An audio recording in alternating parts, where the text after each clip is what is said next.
no matter how we dress it up, Remembrance Sunday confronts us with death. The First World War, something like 16 million deaths, but the 20th century as a whole, something like 123 million deaths as a result of war. But an even more awful statistic than that, 1 in 1 people die. One day I'm going to die, one day my children are going to die, one day you're going to die. I haven't had a great week. I finished drafting this sermon on Thursday. On Friday we have some very old friends, Alistair and Sonia. They're not old, they're exactly my age. I used to share a flat with Alistair. They have 6 children. Youngest is 11. I am godfather to their children. They're godparents to mine. Sonia texted Sarah on Friday saying, "Get Sean to phone Alistair." I phoned him. His first words, "Sean, I'm dying." And he has months, but probably weeks. And speaking to Sonia last night, maybe it's going to be this week. All of this is devastatingly depressing, isn't it? It's devastatingly depressing until I grasp the message of the Bible. What is the message of the Bible? The message of the Bible is quite simply, this life is not it. It is a mere shadow of the world to come. This life is not it.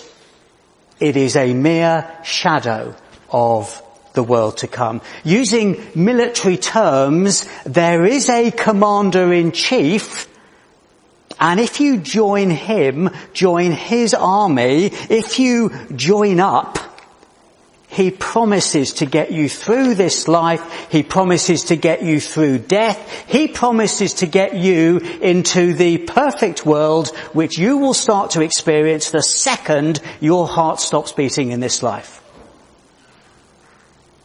The God who made you wants you to be utterly clear. This life is not it. It is a mere shadow of the world to come. And in that world, your life will continue forever because there will no longer be suffering or conflict or death. But you need to join up. Exodus chapter 17, you might have noticed there was a literal battle going on here. It's difficult to date, but maybe something around 1500 BC. God's people, the Israelites, some 2 million of them, they have been in the country of Egypt. They have been slaves involved in the big building projects, including, for example, the building of the pyramids. So God raises up Moses and says to Moses, "You're going to lead my people out of Egypt, out of slavery, and I promise you, I'm going to give them their own." Let me tell you how the Bible works. The way the Bible works is that God does things in history, and he says, this is an acted out, real life picture of what I'm going to do for the whole world. So 1500 BC, enslaved in Egypt, a promised land and a rescuer.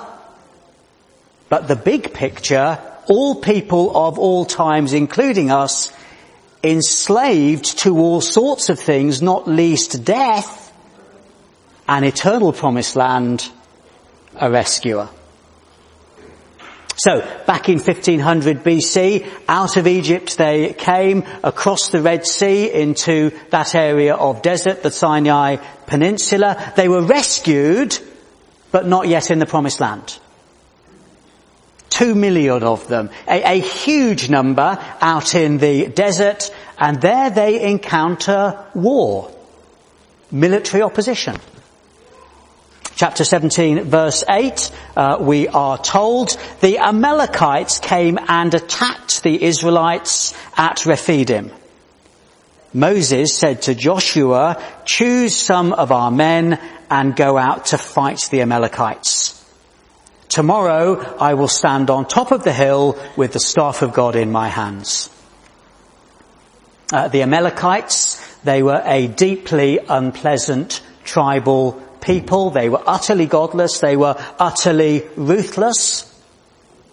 As the Israelites moved through the desert, their method of warfare was to pick off the tired and the weary and the vulnerable at the back of the Israelite group. Modern day, these are the kind of people who kidnap Nigerian schoolgirls. These are the kinds of people who put bombs in the Manchester Arena. And Moses, in effect, said three things to the people on the way to the Promised Land, and these are reflected in my headings. He said, we need to fight. We need the Lord. We need each other. Firstly, said Moses, we need to fight because we need to protect ourselves. The Amalekites must be blotted out, so evil are they.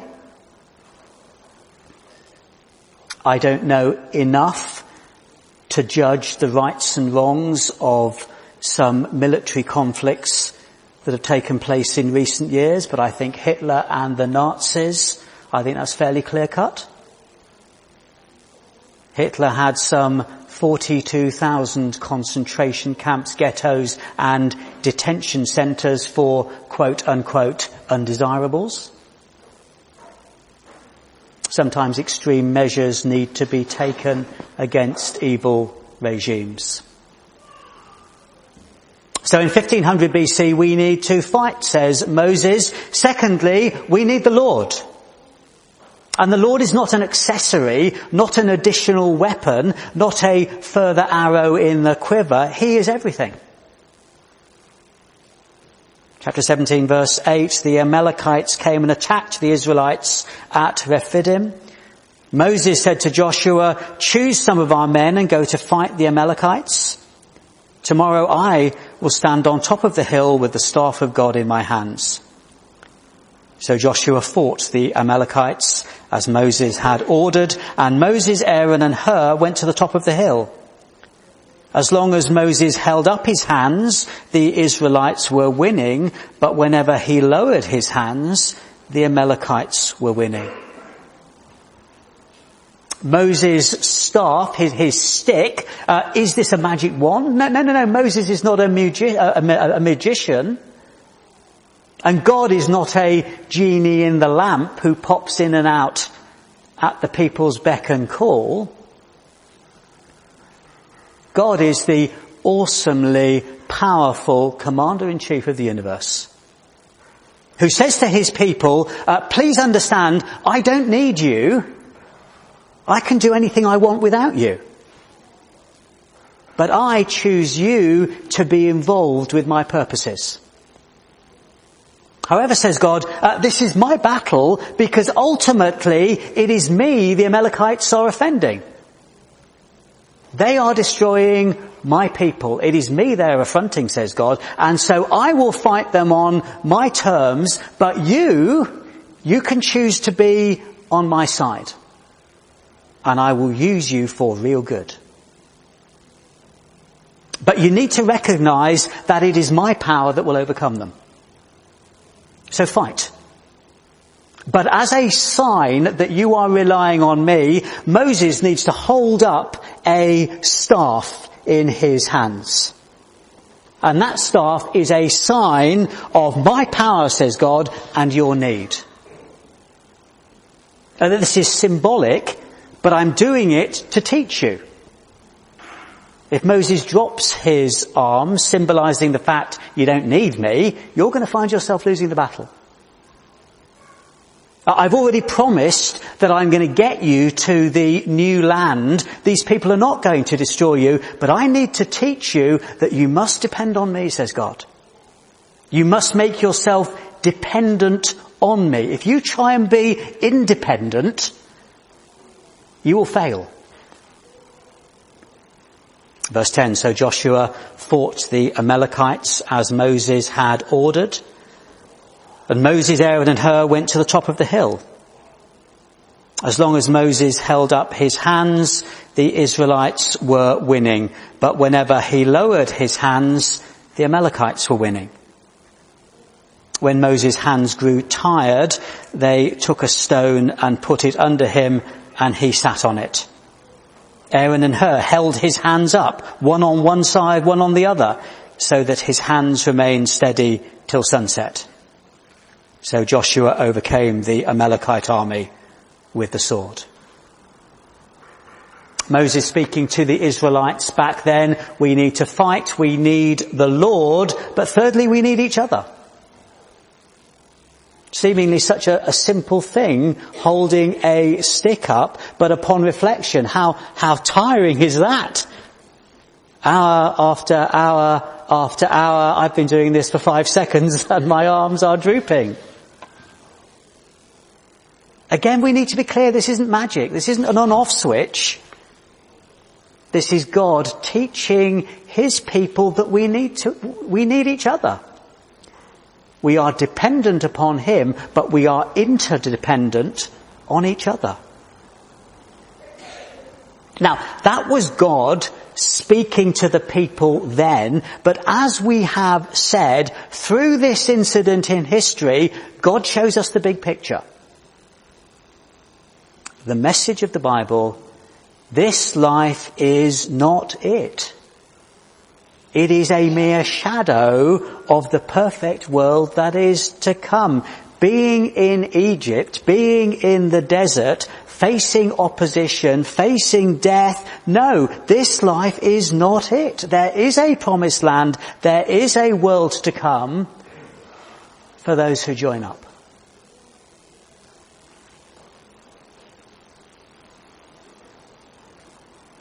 I think this is the $6 million question for you and for me in 2018. How do I join up? Given the fact that one day I am going to die and one day you're going to die. How do I join up? How can I ensure now with complete confidence that the day I die will be the day that I begin the perfect life in the perfect world that is to come? Hence my second heading, which might initially look slightly obscure: the Lord Jesus Christ is my banner. Verse 15, Moses built an altar and called it, the Lord is my banner. He said, because hands were lifted up against the throne of the Lord will be at war against the Amalekites from generation to generation. Let's very quickly look in turn at what Moses did and then what the Amalekites did. Moses built an altar and called it, the Lord is my banner. And we think, well, that's a bit odd. Until we put our military hats on and think, yes, in an army, a banner is not a catchy advert or a slogan or a picture on the wall. A regiment's banner is their regimental colours, their regimental flag, their regimental standard, that in days past they would carry onto the battlefield, and that would be the rallying point, the place that the army would gather around for battle. But Israel's banner was not a regimental flag made of material, it was God himself. Israel rallied around God. Whereas the Amalekites, what did they do? Verse 16, Moses told us, because hands were lifted up against the throne of the Lord will be at war against the Amalekites from generation to generation. What did the Amalekites do? They didn't rally around God. They lifted their hands up against God, against the throne of God. That is what they did, isn't it? By disregarding God, by their aggression towards God's people, they were challenging God. They were opposing him. Who are you to tell us what to do? We don't recognise you as God. We can do what we like. We aren't answerable to you. We're not accountable to you. We're not on your side. We're on our side.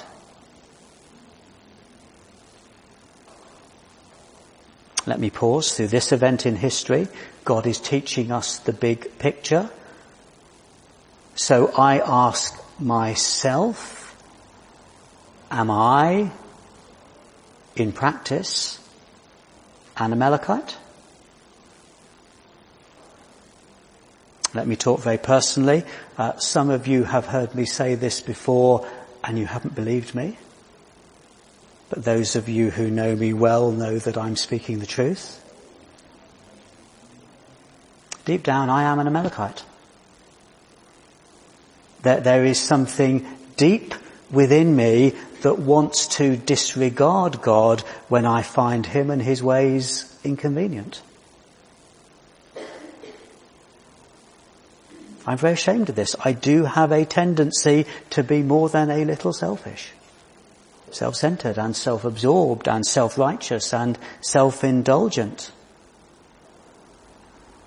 When there's a choice between my wants and my desires and my values and God's good ways,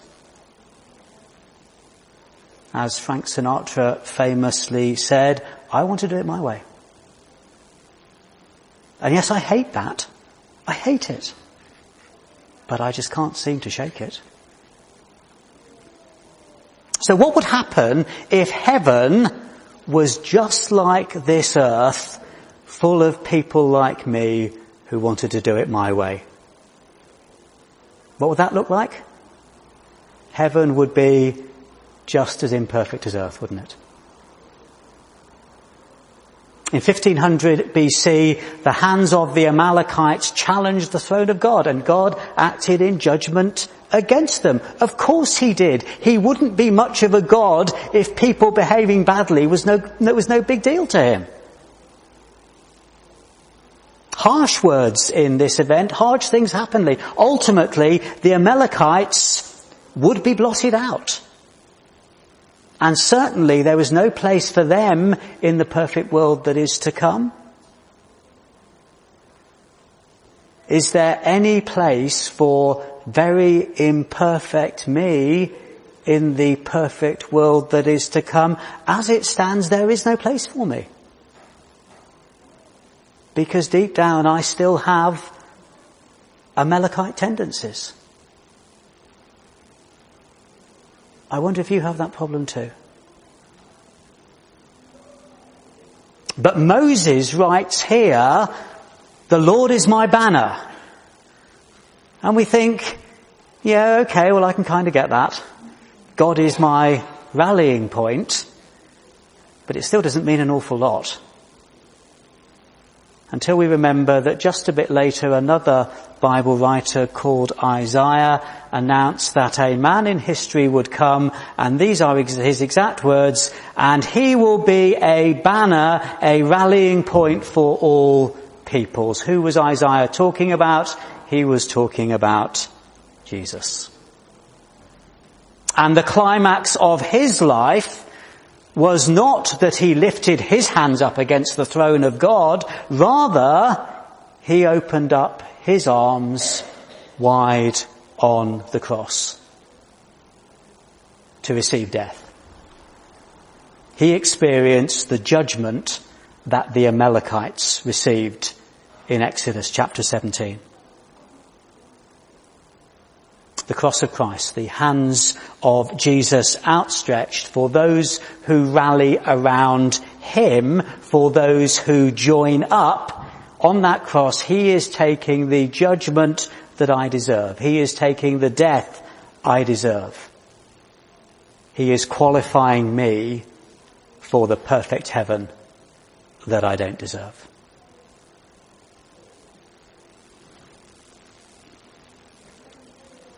Will you join up? Have you joined up? Or are you trying to live with a foot in both camps? If we join up, we will need to fight. If you were here a few weeks ago, you will have heard me say, my enemy is my own self-centeredness. My enemy is everything within our culture that encourages me to be self-centered. And there are very real spiritual enemies as well. I need to be ruthless with these enemies. And if we join up, we will need each other. Moses could not even hold a stick up for any length of time. And that is why we meet Sunday by Sunday. That is why we meet in 2s and 3s and small groups to read the Bible, to pray, to encourage one another. Coming every now and then on a Sunday when I've got nothing better to do, that is a good start. But that's not the life of a joined up soldier. And if we join up, we will see that we need the Lord. Do you need God? Do you desperately, desperately, desperately need God? If you do, you will find yourself praying, and praying lots. Was Moses praying as he was holding up that stick? Quite possibly. Praying is my desperation for God poured out in words. God's big picture, my final heading. For those who join up, there is strength for the weary, there is pardon for the guilty, there is freedom for those who feel trapped, and there is a clear path through the grave to a most glorious eternity.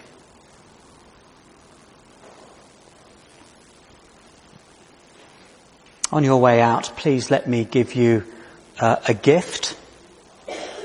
It's a little booklet called We Will Remember Them. And the author, Gavin Dixon, he served in the 1st Battalion of the Scots Guards. He served in Iraq. He served in Afghanistan. He saw much death. He faced many personal battles. But then he heard the message of the Bible, and he joined up in the sense that we have been talking about. And I think you'll enjoy his story.